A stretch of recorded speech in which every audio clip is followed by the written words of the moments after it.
You better wake up. The world you live in is just a sugar-coated topping. There is another world beneath it, the real world.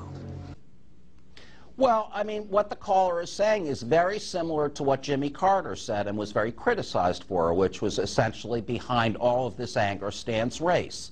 And I think while that's not perhaps literally true, there is a lot of truth in it.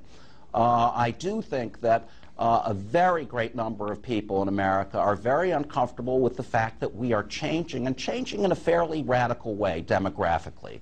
The Census Bureau has predicted that in the year 2050, white Americans will lose their majority. In other words, whites will dip below 50% of the population.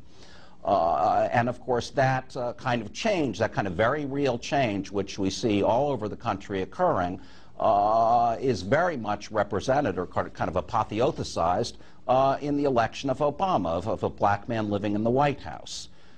So I do think there's a great deal to that. I think there's a real, you know, a lot of it is not perhaps open white supremacist feeling, a feeling that, you know, we white people should rule the roost, but worries and fears among many people who feel, wrongly I think, but in any event feel that, you know, this is not the country our Christian white forefathers built, that kind of idea.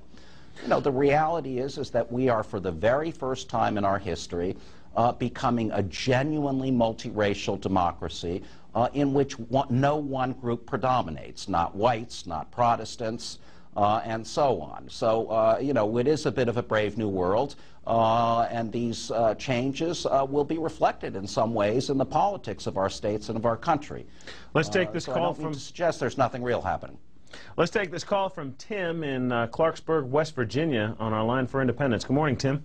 Yeah, thanks for taking my call. Mr. Plutarch, I'd like to find out why you're going up against Kevin McDonald at Cal State Long Beach, because he's written articles about how these Jewish neocons got us into the war for Israel, like the neoconservatives, the Jewish movement piece. It seems like you're just a Zionist front trying to squelch any kind of truth given like Mr. McDonald gives.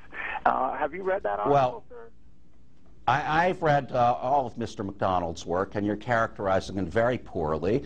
It's not a description of Jewish neocons. It is an attack on the Jews. Mr. McDonald is a raving anti-Semite and is well known as such.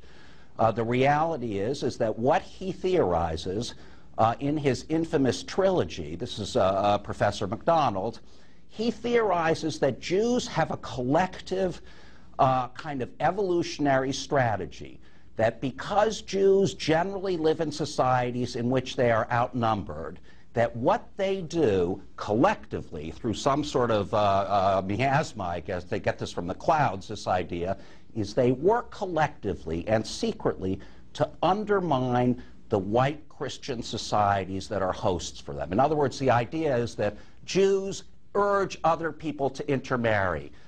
Jews try and weaken Christianity. Jews try and weaken the interests of white people in general. And the whole reason for this, according to the good professor, is so that white society will be weakened in order that the Jews will not be attacked in pogroms and so on.